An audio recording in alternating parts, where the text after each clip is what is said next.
नमस्कार दोस्तों, स्वागत है आपका अपने YouTube चैनल में। और आज का हमारा टॉपिक होने वाला है संज्ञा। संज्ञा से बनने वाले सभी क्वेश्चनों को पढ़ेंगे पूरी डिटेल के साथ। ये हमारी हिंदी की बिल्कुल बेसिक क्लास होने वाली है।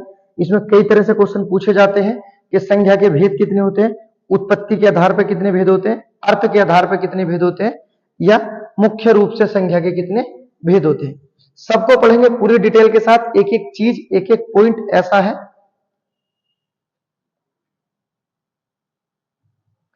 नमस्कार दोस्तों, स्वागत है आपका अपने YouTube चैनल में। और आज का हमारा टॉपिक होने वाला है संज्ञा। संज्ञा से बनने वाले सभी क्वेश्चनों को हम पूरी डिटेल के साथ देखेंगे। एक बार संज्ञा कंप्लीट हो जाएगी, उसके बाद संज्ञा से कोई कैसा भी क्वेश्चन आ जाए आपका बाहर नहीं जाने वाला। पूरी डिटेल के साथ देखेंगे कि संज्ञा उत्पत्ति के आधार पर कितने प्रकार होते हैं, अर्थ के आधार पर कितने होते हैं, संज्ञा के विकारक तत्व कितने होते हैं, सबको देखेंगे। और किस किस तरह से संज्ञा से क्या क्या डाउट बनते हैं उन पर भी बात करेंगे। तो शुरू करते हैं अपनी पहले पॉइंट के साथ, जो दिया गया है परिभाषा। अब जैसे भी आपने परिभाषा पढ़ी हो, आप इस तरह से परिभाषा याद रखना, हमेशा के लिए याद रहेगी। यही संज्ञा होती है। कोई भी नाम बोल देने से जो चित्र मानव मस्तिष्क पर बनता है, जैसे हमने किसी का नाम लिया और हमारे मस्तिष्क पर जो उसकी इमेज आई, ठीक है, उसे ही संज्ञा कहते हैं। तो दुनिया में जितने भी नाम हैं वो सब संज्ञा है। और यही आगे देखा क्वेश्चन दिया गया है कि शाब्दिक अर्थ क्या होता है, नाम होता है। तो तुम्हें याद रखना है, जैसे भी आपने पढ़ा कि किसी वस्तु स्थान के नाम को संज्ञा, वस्तु स्थान नहीं, अगर कोई चीज जमीन से भी निकाली जाएगी वो भी संज्ञा है। जब कभी किसी का नाम रखा जाएगा वो संज्ञा होगी। तो दुनिया में जितने भी नाम है सब क्या है, संज्ञा है। तो संज्ञा का शाब्दिक अर्थ भी क्या होगा, नाम होगा। ठीक है, याद रखना। उसके बाद दिया गया है संज्ञा के प्रकार। संज्ञा के प्रकार से बहुत सारे क्वेश्चन बनते हैं कि अगर क्वेश्चन पूछा जाता है कि संस्कृत में या उत्पत्ति के आधार पर, क्वेश्चन पूछा जाता है संस्कृत में या उत्पत्ति के आधार पर संज्ञा के प्रकार बताओ, तो बताना 3 प्रकार होते हैं। कितने होते हैं? 3 होते हैं। कौन कौन से? पहला रूढ़, दूसरा यौगिक और तीसरा योग रूढ़। ठीक है, अगर पूछा जाता है संस्कृत या उत्पत्ति के आधार पर, अगर क्वेश्चन पूछा जाता है संज्ञा के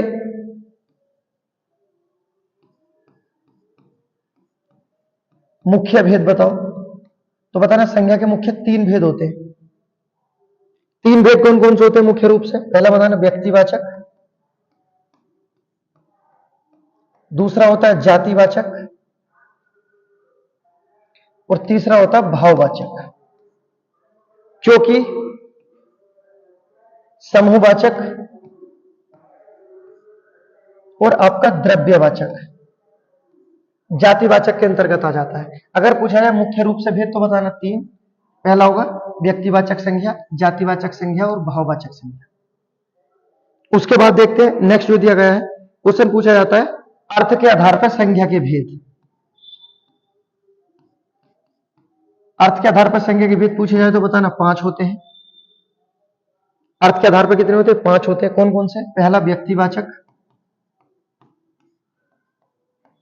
दूसरा जातिवाचक, तीसरा समूहवाचक, चौथा द्रव्यवाचक और लास्ट 5वां भाववाचक। तो ये आधार है। और क्वेश्चन क्या पूछा जाता है? ये पूछा जाता है कि संज्ञा के विकारक तत्व कितने होते हैं। अगर ये पूछा है संज्ञा के विकारक तत्व, तो बताना संज्ञा के विकारक तत्व 3 होते हैं। तीनों को याद रखना है। पहला कौन सा होता है? पहला होता है लिंग, दूसरा वचन, पहला लिंग दूसरा वचन और तीसरा होता है कारक।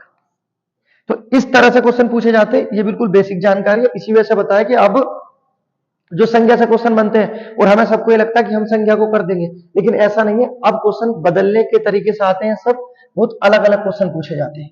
तो याद रखना, पूछा जाए विकारक तत्व, कहना 3, संस्कृत या उत्पत्ति के आधार पर बताना 3, मुख्य भेद कितने होते हैं? 3, अर्थ के आधार पर कितने होते हैं? 5। ठीक है।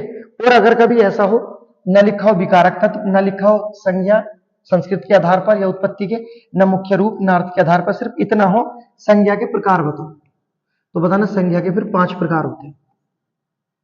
कोई बदलाव नहीं है, बस इतना बताना संज्ञा के प्रकार बता दो कितने होते हैं, तो बताना 5 होते हैं। उसके बाद नेक्स्ट संज्ञा जो होती है हमारी, संज्ञा हमारा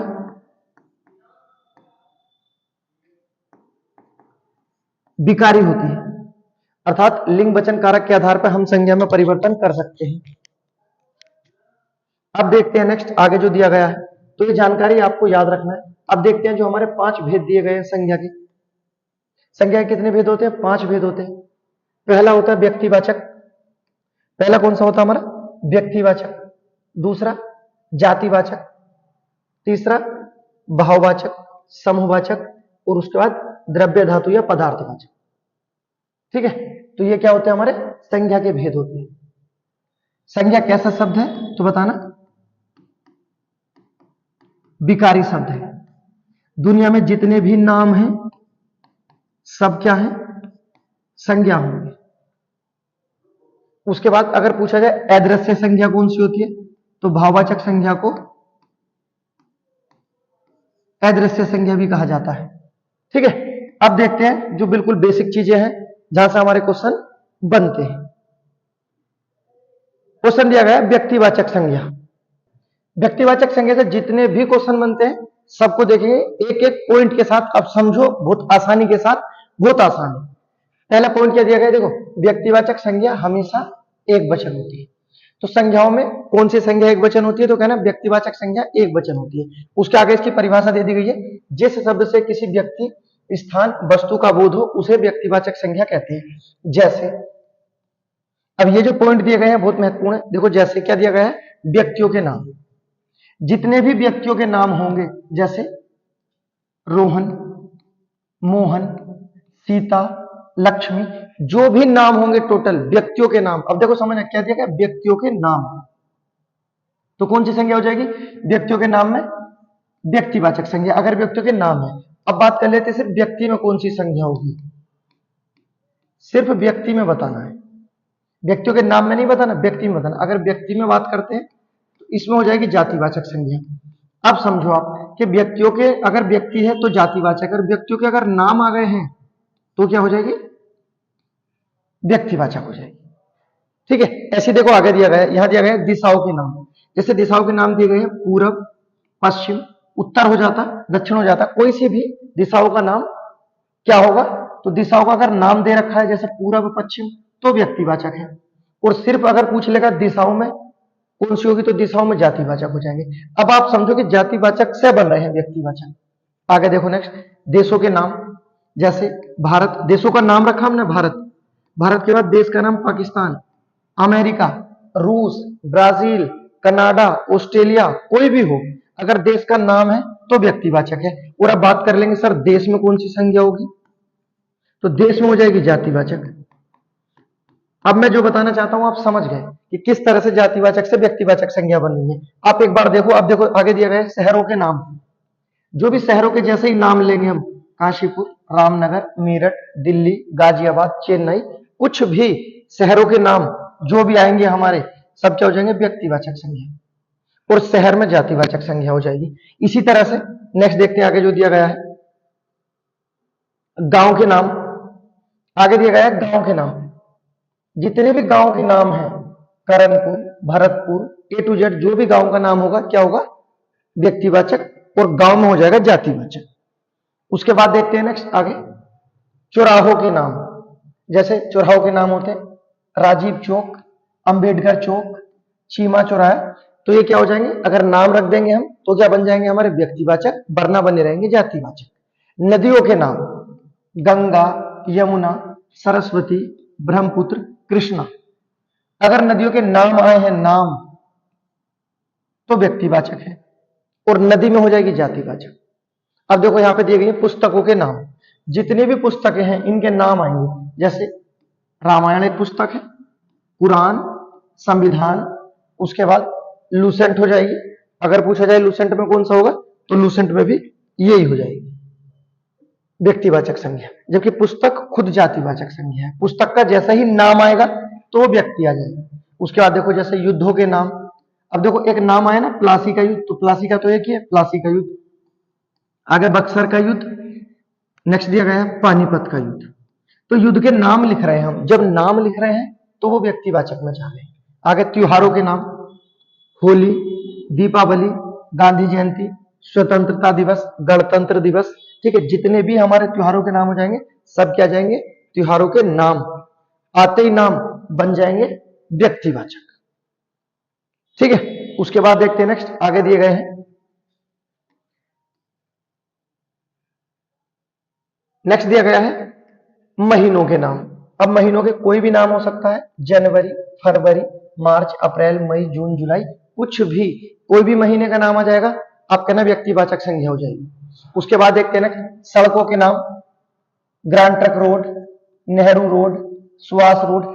किसी भी सड़क का नाम जब हम रख देंगे उसके नाम पे रख देंगे, जैसे यहां पे दिया गया है नेहरू रोड। अगर सिर्फ हम रोड की बात करें, सड़क की बात कर रहे हैं, तो सड़क में जातिवाचक है, क्योंकि सड़क का पता नहीं चला, पूरी जाति को दर्शा रहे हैं। लेकिन जैसे ही हम सड़क का नाम रख देंगे नेहरू रोड, सुभाष चंद्र रोड, तो क्या बन जाएगा हमारा, व्यक्तिवाचक बन जाएगा। उसके बाद समुद्र के नाम, जैसे ही हमने समुद्र के नाम रखने शुरू करें, प्रशांत महासागर, हिंद महासागर, काला सागर, सब में व्यक्तिवाचक संज्ञा जाएगी।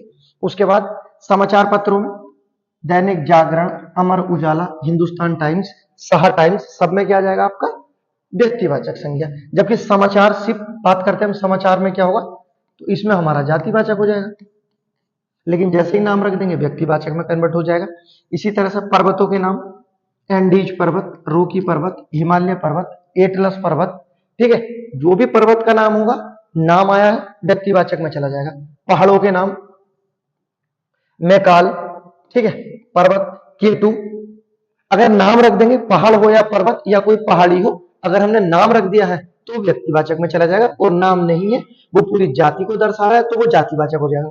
जैसे पर्वत यहाँ है या पहाड़ है, अगर हम सिर्फ पर्वत और पहाड़ में पूछेंगे या समाचार में पूछेंगे तो इनमें सब में जातिवाचक है। लेकिन जैसे ही हम इनके नाम रख देंगे, ये बन जाएंगे क्या, व्यक्तिवाचक संज्ञा, ठीक है। उसके बाद इसी तरह से देखो, अब पढ़ते हैं, एक बार पढ़ लो, हमेशा के लिए कंप्लीट हो जाएगा, कंफ्यूजन ही खत्म हो जाएगा। जातिवाचक संज्ञा, जातिवाचक संज्ञा में क्या है, देखो, जब एक व्यक्ति या वस्तु का बोध ना होकर एक संपूर्ण जाति का बोध हो, जहां एक व्यक्ति ना बोला जाए, एक वस्तु का ना बोला जाए, पूरी जाति का बोध हो, वहां कौन सी हो जाएगी, जातिवाचक संज्ञा हो जाएगी। और जातिवाचक संज्ञा हमारी बहुवचन भी बनती है और विकारी भी होती है, ठीक है। तो याद रखना, किस संज्ञा का वचन बदला जा सकता है, तो सीधा सा आंसर बता देना, किसका बहुवचन बन सकता है, तो कहना जातिवाचक संज्ञा का। विकारी और अविकारी आधार पर क्या है, ये हमारी विकारी संज्ञा है, जातिवाचक, ठीक है। अब देखते हैं, देखो जैसे क्या क्या आते हैं हमारे जातिवाचक संज्ञा में। पहले दिया गया प्राणियों के नाम। अब देखो ये जितने भी प्राणी होते हैं, जैसे औरत, आदमी, लड़का, लड़की भी हो सकता है, तो सारे प्राणी आ गए हैं, ठीक है। अब जैसे औरत बोल दिया, तो औरत से पूरी एक औरत जाति का बोध हो रहा है, आदमी से आदमी की जाति का बोध हो रहा है, लड़के से पूरे लड़कों की जाति का बोध हो रहा है, लड़की से लड़की की जाति का बोध हो रहा है। लेकिन जैसे ही हम एक जाति में एक नाम रख देंगे, जैसे औरत का नाम हमने लिख दिया सीता, तो अब ये एक का ही बोध हो रहा है, तो अब ये व्यक्तिवाचक हो जाएगा। जैसे आदमी, आदमी में हम कोई नाम रख सकते हैं, जैसे राम, तो अब राम तो एक नाम है, सही है, तो ये व्यक्तिवाचक। लड़के का नाम रख दिए, जैसे सोहन, ठीक है, तो एक नाम है। अब आप समझो कि यदि एक नाम आता है तो व्यक्तिवाचक है, और उसका पूरा रूप आ जाता है तो वो जातिवाचक में बदल जाता है।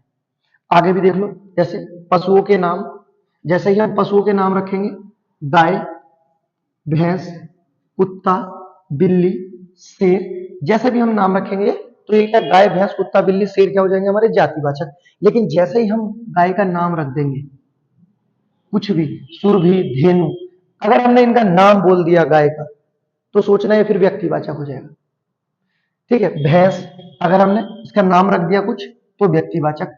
कुत्ता, जैसे कुत्ते का नाम रख देते हैं हम, ठीक है, शेरू, टाइगर, टोमी, जो भी नाम होते हैं कुत्ते के, अगर नाम रख दिया तो व्यक्तिवाचक में चला जाएगा, और पूरा कुत्ता बोलेंगे तो जातिवाचक हो जाएगा। सेम बिल्ली शेर का भी यही हो जाएगा। ठीक है, आगे देखते हैं। देखो दिए गए हैं पक्षियों के नाम, जैसे चील, मुर्गा, चिड़िया, कौवा। सब जाति जाति को दर्शाते हैं। इनमें एक भी ऐसा नहीं है कि ये व्यक्ति को दर्शा दे। अगर आप चील का नाम रख दोगे, मुर्गा, चिड़िया, कौवे का नाम रख दोगे तो बदल जाएगा व्यक्तिवाचक में। आगे देखो वस्तुओं के नाम, जैसे मकान, एक मेज, कुर्सी। अब मकान, मेज, कुर्सी ये हमारी वस्तुओं के नाम है, लेकिन आप अगर यहां पर मकान का नाम रख दोगे, जैसे सोहन का घर या सोहन हाउस, जो घर के आगे नाम लिखे रहते हैं, ठीक है, तो बन जाएगा ये व्यक्तिवाचक। अब मेज है जैसे, ठीक है, सोहन की मेज या चकोर मेज, तो बदल जाएगा। इसी तरह कुर्सी में भी बदल जाएगा। आप चीजों को समझो, रटो मत। अगर आपने रटा ना तो कोई क्वेश्चन ऐसा आएगा, कोई ऐसा शब्द देंगे जो गलत हो जाए। आगे देखते हैं नेक्स्ट, आगे जो दिया गया है, नेक्स्ट दिया गया हमारा फलों के नाम। जितने भी फल हैं, आम, सेब, केला, पपीता, सब क्या होंगे हमारे जातिवाचक। लेकिन जैसे ही हम अपने नाम रख देंगे, आम का दशहरी आम या इलाहाबादी आम या लखनऊनी आम, या सेब का नाम कश्मीरी सेब, तो जैसे ही नाम रखेंगे व्यक्तिवाचक में चले जाएंगे। लेकिन अगर पूरे आम, सेब और केले, पपीते या अन्य अनानास, नाशपाती किसी की भी बात करेंगे, वो क्या होंगे हमारे जातिवाचक हो जाएंगे। आगे देखो, बहुत इंपॉर्टेंट, स्टार लगा लो। सबसे ज्यादा क्वेश्चन इन्हीं दो जगह से बनते हैं जातिवाचक में। प्राकृतिक तत्व, जैसे भूकंप, ज्वालामुखी और तूफान, हमेशा याद रख लो, ठीक है, कि भूकंप, ज्वालामुखी, तूफान ये हमारे प्राकृतिक तत्व हैं, और इनमें क्या होती है जातिवाचक संज्ञा। ऐसी मौसम की घटनाएं जैसे वर्षा और ओलावृष्टि, या ओला भी हो सकती है, वर्षा, ओलावृष्टि या ओला, इसमें कौन सी हमारी संज्ञा हो जाएगी, तो कहना वर्षा, ओला और ओलावृष्टि में जातिवाचक होगी।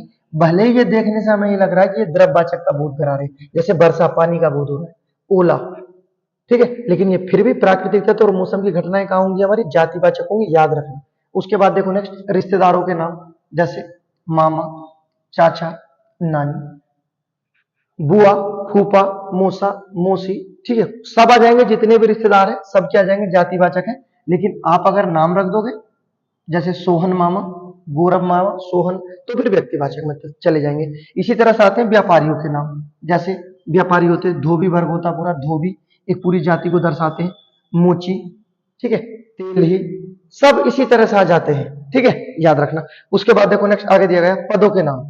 जितने भी पदों के नाम, डॉक्टर, अध्यापक, वकील, डॉक्टर, अध्यापक, वकील, सब पद है, सब क्या होंगे हमारे, तो जैसा डॉक्टर, अध्यापक, वकील किसे दर्शा रहे, एक जाति को दर्शा रहे हो। लेकिन जैसे ही आप इनका नाम रख दोगे, किसी डॉक्टर का नाम, ठीक है, कि डॉक्टर बबलू, या अध्यापक का नाम कुछ भी कर दोगे, या वकील का नाम कुछ भी आप कर दोगे, तो फिर क्या बन जाएगा, वो व्यक्तिवाचक बन जाएगा। तो ये आपको समझना है कितना आसान है, बस एक बार समझो, खत्म हमेशा के लिए। उसके बाद देखते हैं नेक्स्ट, नेक्स्ट दिया गया द्रव्यवाचक संज्ञा। अब द्रव्यवाचक संज्ञा परिभाषा आपने चाहे जैसा पढ़ी हो, चाहे जहां पढ़ी हो, कोई मतलब नहीं है।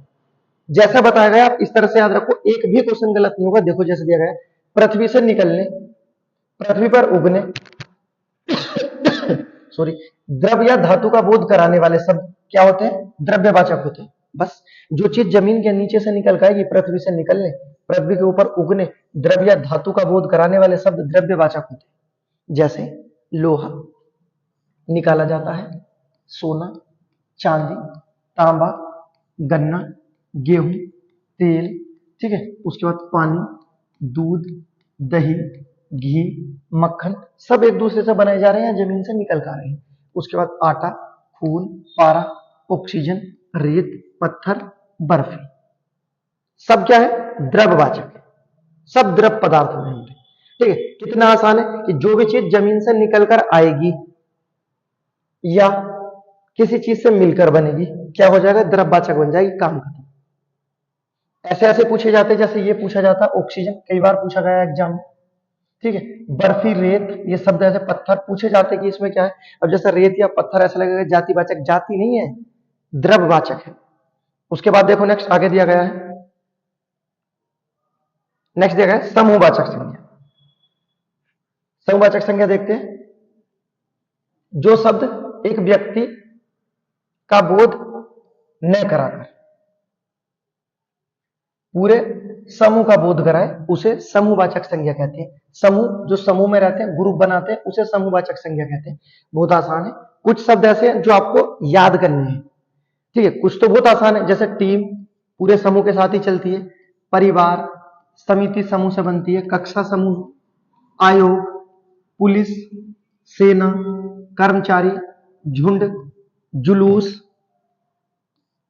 जनता, सरकार, प्रजा, ताश, दल, बाजार, गुच्छा, सैलाब, रैली, पब्लिक, जनसमूह, ठीक है। बैठक, समुदाय, बासी, परिषद। अब देखो ये जो चार शब्द हैं, ये चारों एग्जाम में आ चुके हैं, ठीक है। और चारों ऐसे हैं कि ये समूह, ऐसा लगता है कि समूह का बोध नहीं करा रहे क्योंकि इनका मतलब भी समझ में नहीं आएगा, लेकिन याद रखना है। जैसे पुंज, कुंज, ढेर और घोंद, जो केले का बना हुआ होता, ग्रुप जो होता केले का, घोंद बोलते हैं उसे, ठीक है। तो पुंज, कुंज, ढेर और घोंद कौन सी संज्ञा होगी? कहना समूहवाचक संज्ञा होगी। आपको याद कर लेना है। या जैसे देखो ऊपर दिया गया था, पुलिस, सेना, बाजार, क्या है? सब समूहवाचक है। इन्हीं में से फंस जाएंगे, बस आप एक बार देख लो व्यवस्था के साथ। उसके बाद देखते हैं नेक्स्ट सबसे महत्वपूर्ण संज्ञा, भाववाचक संज्ञा। भाववाचक संज्ञा के बारे में देखते हैं, जो चीजें दी गई हैं। देखो, जिस शब्द को बोलने से हमारे मस्तिष्क पर उसका चित्र ना बने, उसे भाववाचक संज्ञा कहते हैं। कहने का मतलब जो चीज हमने जो नाम लिया और हमारे मस्तिष्क पर उसकी इमेज नहीं बनी, तो वो क्या है? भाववाचक संज्ञा, ठीक है। नेक्स्ट अगले शब्दों में देखो, जिसे हम छू नहीं सकते, सिर्फ महसूस कर सकते हैं, जैसे क्रोध, मिठास।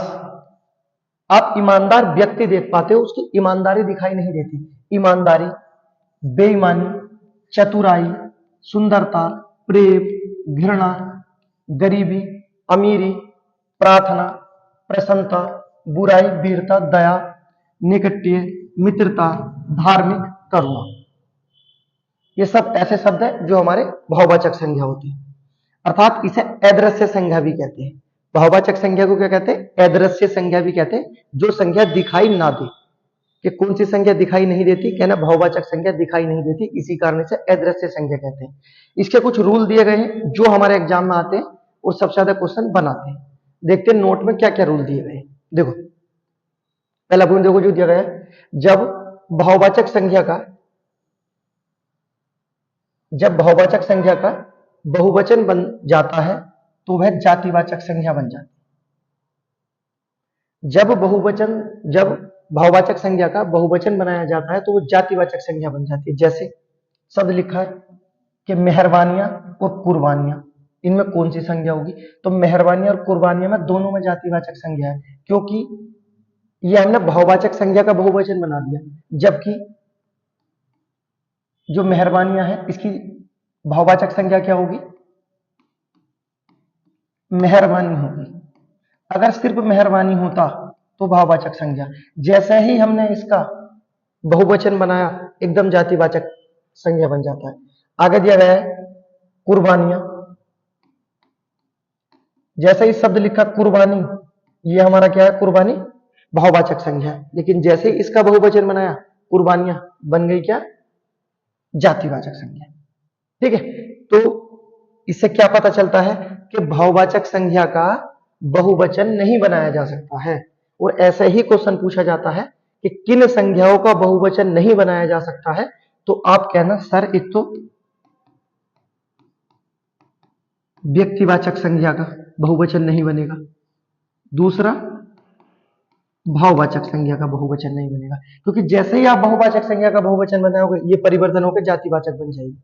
तो जो रूल दिए गए हैं वो याद रखना। उससे आगे देखते हैं जो दिया गया है।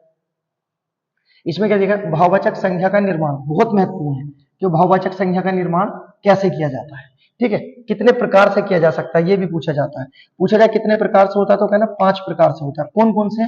पहले तो याद रखना, जातिवाचक संज्ञा से भाववाचक संज्ञा बनाई जाती है। सर्वनाम से बनाई जाती है, विशेषण से बनाई जाती है, अव्यय से बनाई जाती है, उसके बाद क्रिया से बनाई जाती है, कितनी चीजों से बनाई जाती है? 5 चीजों से बनाई जाती है भाववाचक संज्ञा। किस किस से? जातिवाचक, सर्वनाम, विशेषण, अव्यय और क्रिया। ठीक है, इन सब में जातिवाचक, सर्वनाम, विशेषण, क्रिया, अव्यय में बाद में हम त्व, पन, अन, ई, ते, हट, आवट भी आ जाएगा। हट, आवट जैसे प्रत्यय शब्द जोड़ देते हैं और भाववाचक संज्ञा का निर्माण कर देते हैं। जैसे देखते हैं जो दिया गया है कि भाववाचक संज्ञा बनाने के नियम। पहले दिया गया है जातिवाचक संज्ञा से भाववाचक संज्ञा बनाना। अब जातिवाचक संज्ञा से कैसे भाववाचक संज्ञा बनेगी? देखो, चोर एक जातिवाचक है क्योंकि चोर पूरी जाति को दर्शाता है, लेकिन जैसे ही चोरी हो जाएगा भाववाचक संज्ञा बन जाएगी। बच्चा, बचपन, बूढ़ा, बुढ़ापा, डाकू, डकैती, लड़का, लड़कपन, डॉक्टर, डॉक्टरी। अब ये जो दिए गए हैं देखो, जैसे डॉक्टरी, लड़कपन, डकैती, बुढ़ापा, बचपन और चोरी, ये जो चीजें मैंने बोली हैं इन्हें हम देख नहीं पाते, कि हम डॉक्टरी नहीं देख पाते, हम तो सिर्फ डॉक्टर को देख पाते हैं, इसी कारण इसे अदृश्य कहते हैं। हम लड़कपन नहीं देख पाते, हम लड़का देख पाते हैं। हम डकैती नहीं देख पाते, हम डाकू को देख पाते हैं। बुढ़ापा नहीं दिखाई देता, बूढ़ा व्यक्ति दिखाई देता है। ठीक है, तो ऐसी संज्ञा जो दिखाई ना दे अदृश्य कहते हैं। बनती किससे है ये आपको पता चल गया। देखो यहां दिया गया है जातिवाचक से। और देखते हैं जो बनी हुई है डॉक्टर के बाद, देखते हैं जो दिया गया है अध्यापक का। हम अध्यापक देख पाते हैं, यहां अध्यापन भी हो जाता है। ठीक है, उसके बाद देहात का देहाती, मानव मानवता, पशु पशुता और बाप का बपोती। ये बाप का बपोती कई बार एग्जाम में पूछा गया है, याद रखना। तो ये जातिवाचक संज्ञा से जो हमने भाववाचक संज्ञा बनाई है। उसके बाद देखते हैं नेक्स्ट, देखो अब सर्वनाम से किस तरह से बनेगी। सर्वनाम से जो बनेगी हमारी भाववाचक संज्ञा, जैसे अपना, अपनापन, मम, ममता, पराया, परायापन, अहम, अहंकार, स्वयं, स्वयं का। ठीक है, तो ये किससे बनी हमारी? सर्वनाम से। आप ये याद रखो किस किस से बन जाती है। आगे देखते हैं जो दिया गया है विशेषण से बनी हुई जो है हमारी। पहला क्या है? ठंडा, ठंडाई। अगर गर्म होता तो गर्माई हो जाता, वो भी हो जाता। लाल, लालिमा, चतुर, चतुराई, मीठा, मिठास, सभ्य, सभ्यता, भोला, भोलापन। उसके बाद बड़ा, बड़प्पन, सुंदर, सुंदरता, कठोर, कठोरता। ठीक है, आगे देखते हैं जो दिए गए हैं। बड़े का दिया गया था बड़प्पन, गर्म, गर्माहट, कायर, कायरता, एक, एकता। सही है, तो ये याद रखना जो हमारी बनी थी विशेषण से। उसके बाद देखते हैं नेक्स्ट, आगे दिया गया है सब चीजें बताई गई हैं कि किस आधार से बनाई जाती हैं। तो भाववाचक संज्ञा का निर्माण है, देखते हैं। पहला क्या है? क्रिया से कैसे बनती है? भूलना, भूल, चलना, चाल, हंसना, हंसी, थकना, थकावट, पढ़ना, पढ़ाई, लिखना, लिखावट। ठीक है, उसके बाद होगा जीतना, जीत। दिया गया है क्या? जीतना, जीत। उसके बाद भागना, भाग। लिखने का लिखाइया, लिखावट। मुस्कुराना, मुस्कुराहट। चुनना, चुनाव। उसके बाद नेक्स्ट, अब देखते हैं, बहुत कंफ्यूजन रहता है, क्या अव्यय से भाववाचक संज्ञा का निर्माण हो जाता है या नहीं होता? तो आपको बताना कि हाँ, अव्यय से भी भाववाचक संज्ञा का निर्माण किया जा सकता है। ठीक है, जबकि ऐसा लगता है कभी कभी कि नहीं किया जा सकता, किया जा सकता है। देख सकते हैं, जैसे देखो निकट का बनेगा भाववाचक? निकटता। बहुत का बहुतायत, समीप का समीपता। तो ये बनी हमारी अव्यय से ही बन जाएगी। तो भाववाचक संज्ञा का निर्माण कितने प्रकार से करते हैं हम? बताना। 5 प्रकार से करते हैं। ठीक है, बहुत महत्वपूर्ण है, यहां से क्वेश्चन बनते हैं। तो क्रिया आपकी समझ में आई होगी। उसके बाद एक और वीडियो आएगी जो हमारी होगी इसके प्रश्न उत्तर से होगी, पूरा कराया जाएगा। जो क्वेश्चन हमारे प्रीवियस ईयर में आए हैं वो कराए जाएंगे।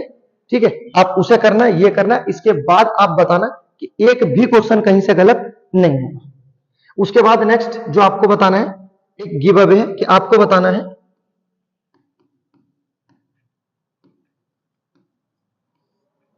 क्रियार्थक संज्ञा क्या होती है। उसके बाद विशेषणार्थक संज्ञा क्या होती है।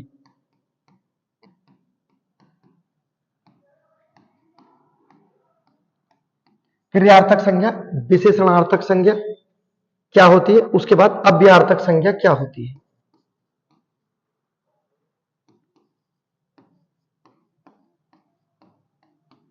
आपको ये बताएं, ठीक है।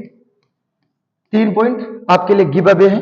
उसके बाद मिलते हैं एक और जोरदार वीडियो के साथ, तब तक के लिए गुड बाय।